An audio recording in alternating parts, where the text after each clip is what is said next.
Bienvenidos una vez más a My Top Crime. Estoy muy contenta de la acogida, de verdad millones de gracias por el recibimiento y sobre todo por todos aquellos que habéis dedicado un minutito a darme vuestros consejos. Os motivo a hacerlo a través del canal de YouTube y así poco a poco todos formaremos parte de este proyecto en conjunto. Simplemente comentaros que siguiendo alguno de estos consejos he decidido finalmente dividir los episodios en distintos vídeos, así que hoy hablaremos de uno de esos casos que conforman este segundo tema, en el que nos centraremos en aquellos crímenes que tienen un giro inesperado en medio. Y es que sí, hay casos que a simple vista parecen sencillos o que básicamente podrían estar resueltos y resulta que esconden verdades mucho más oscuras dentro, manipulaciones, mentiras y cosas que escapan a básicamente toda lógica. Así que ponte cómodo o no, porque hoy en este viaje por lo inesperado vamos a descubrir cómo los crímenes reales a veces no son lo que parece.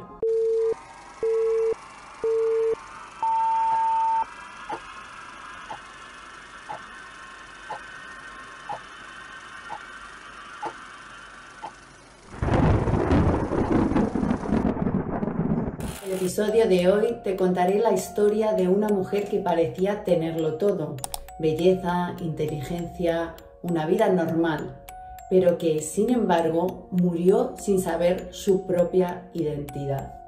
Es una historia de robos de identidad, de crímenes impunes y de una niña que fue borrada del mundo cuando se la dio por desaparecida con apenas 5 años. En abril de 1990, una mujer llega al hospital de Oklahoma debido a un accidente grave en el que el supuesto causante se ha dado a la fuga.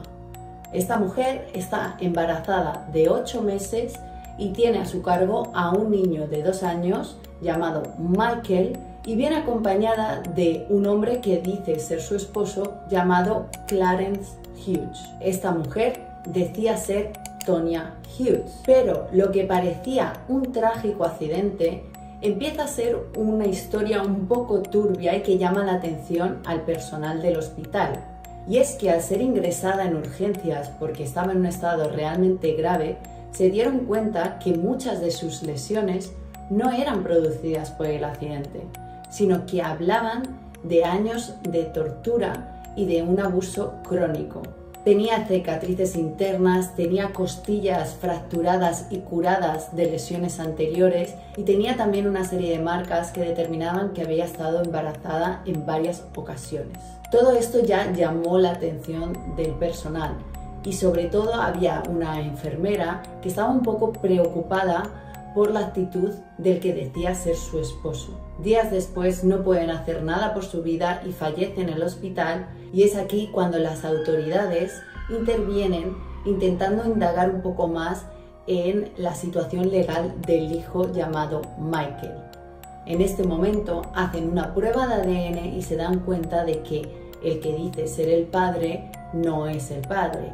E incluso buscando un poco más en las identidades de estas dos personas supuestas llamadas Tonya y Clarence, y se dan cuenta de que no hay ningún registro ni certificado médico, nada que muestre que estas personas son reales, sino que parece que esta identidad es totalmente construida. Finalmente los servicios sociales intervienen y deciden que Michael se va a poner en manos del Estado y consiguen una familia donde se criará durante 4 años hasta que en 1994 aparece en la escuela esta persona que decía ser su padre y a punta de pistola y secuestrando tanto al director como al niño se lleva a Michael. Posteriormente soltará al director de la escuela, pero sin embargo del niño no se vuelve a saber nada. Con todo esto saltan todas las alarmas y el FBI decide intervenir.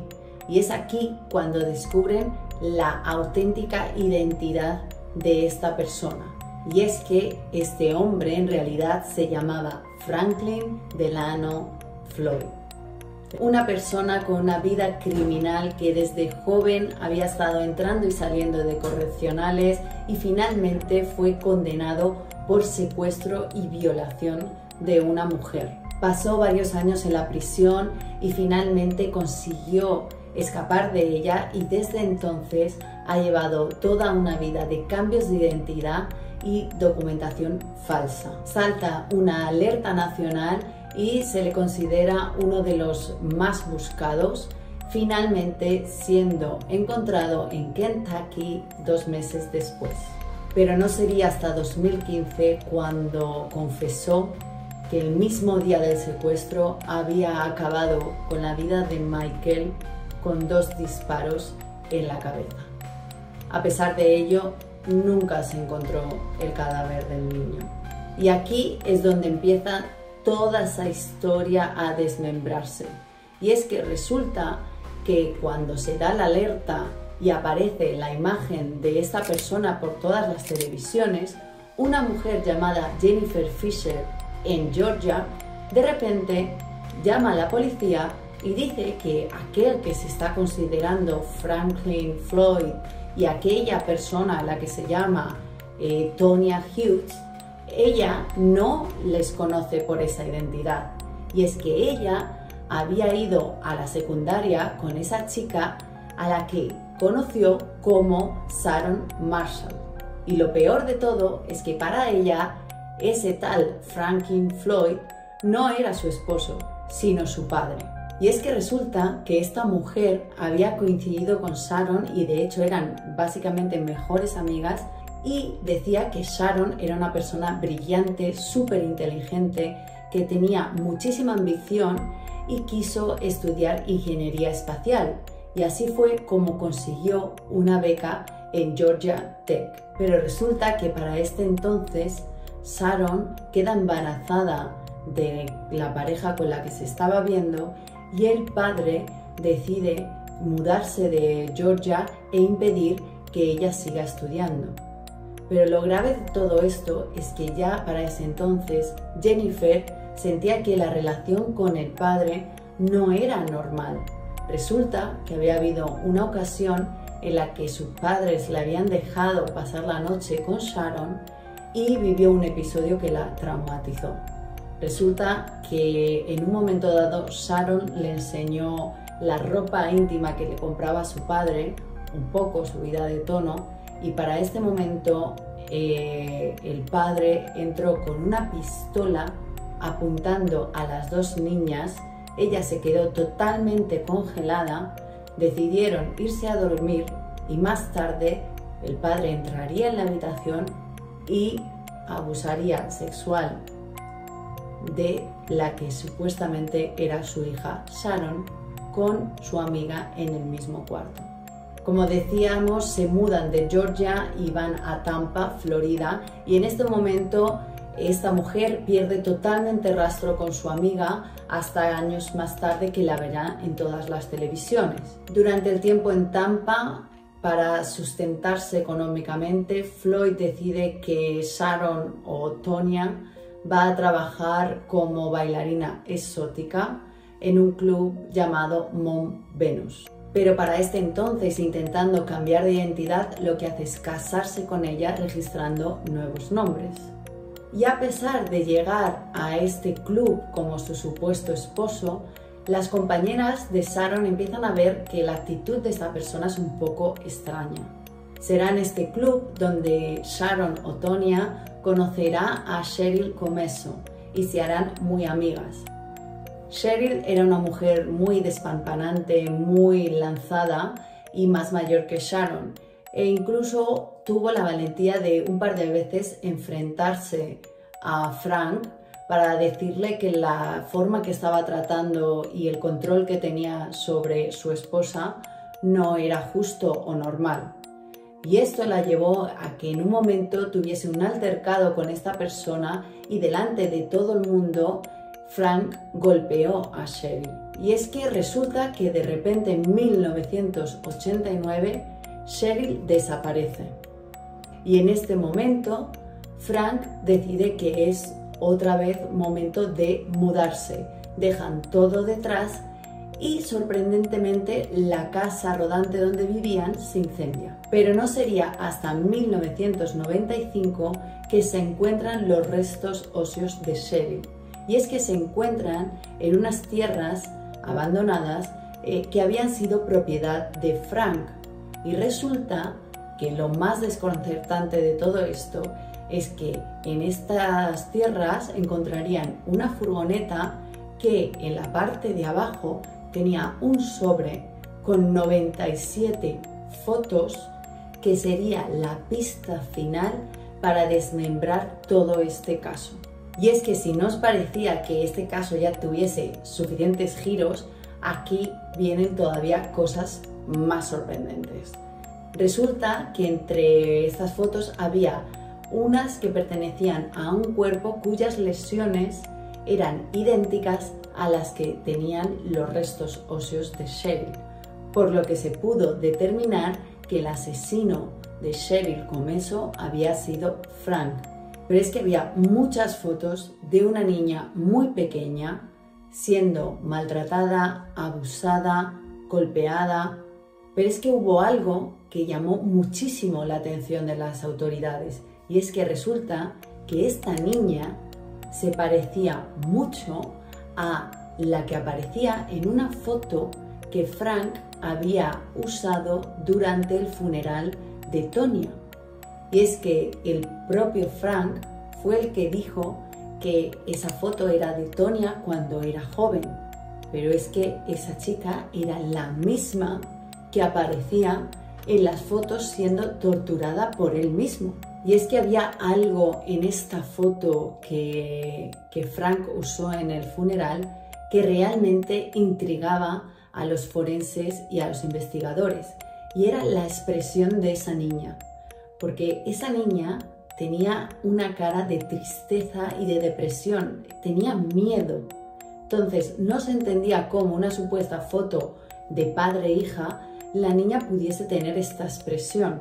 Y eso fue lo que motivó a esta gente a seguir buscando, indagando, y no fue hasta 2 décadas después cuando con una prueba de ADN consiguieron identificar la identidad real de esta persona. Y es que esta mujer se llamaba Susan Sebakis. Susan Sebakis había nacido el 6 de septiembre de 1969 en Michigan. Su madre era una niña de apenas 18 años que se encontraba sola, totalmente pobre, y que tuvo 3 hijos más, llegando a un punto de desesperación que incluso se planteó darlos en adopción.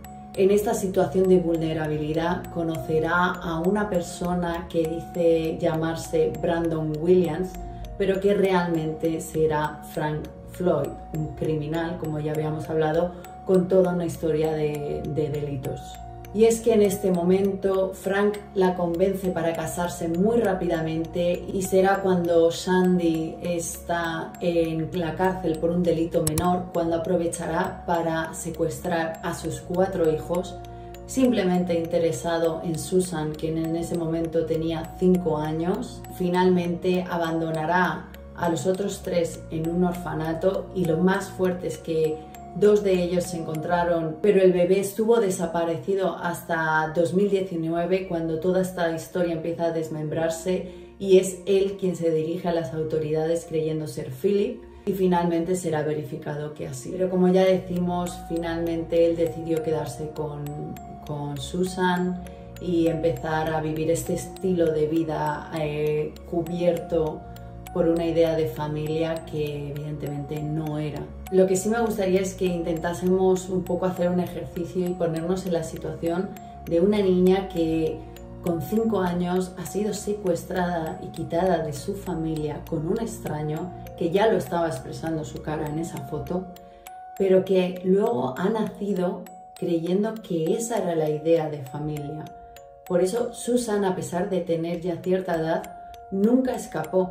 Vivió toda su vida oprimida por la figura de esta persona que constantemente la controlaba, la vigilaba, la maltrataba, y sabía muy bien cómo hacer que ella no tuviese herramientas para escapar. Y es ahí el hecho de por qué cada 2x3 cambiaban de ciudad, cambiaban de identidad. Ella no podía formarse una relación más allá que la que tenía con esta persona. Y también lo trasladó al propio Michael, porque fue cuando Michael empezó a hacer una vida normal, cuando vio que no necesitaba a Frank, cuando él decidió que era el momento de secuestrarlo y más allá, acabar con su vida. Esta historia, como veis, es muy compleja, muy dolorosa, es imposible hacerse a la idea de lo que ha podido vivir esta persona, y a mí una de las cosas que más me duele en el alma es que ni siquiera ella haya sido consciente de que sí tenía una familia, sí tenía una zona de confort, pero fue arrebatada de todo esto. Y es verdad que gracias a la labor de todas estas personas que estuvieron detrás, periodistas, forenses, autoridades, ella pudo recuperar su identidad. Y es algo que plasma muy bien el documental de Netflix llamado La chica de la foto, The Girl of the Picture. Es muy bueno. Yo me he informado mucho a través de este documental y muchos otros, y os invito a verlo porque realmente explica muy bien toda la situación. Así que nada, como siempre, espero que dentro de lo que os cabe os haya gustado, y nada, simplemente recordaros que este no es el único caso, que sobre este tema tenemos más casos, concretamente 2 más, así que dentro de poco subiré el resto de vídeos. Un saludo a todos.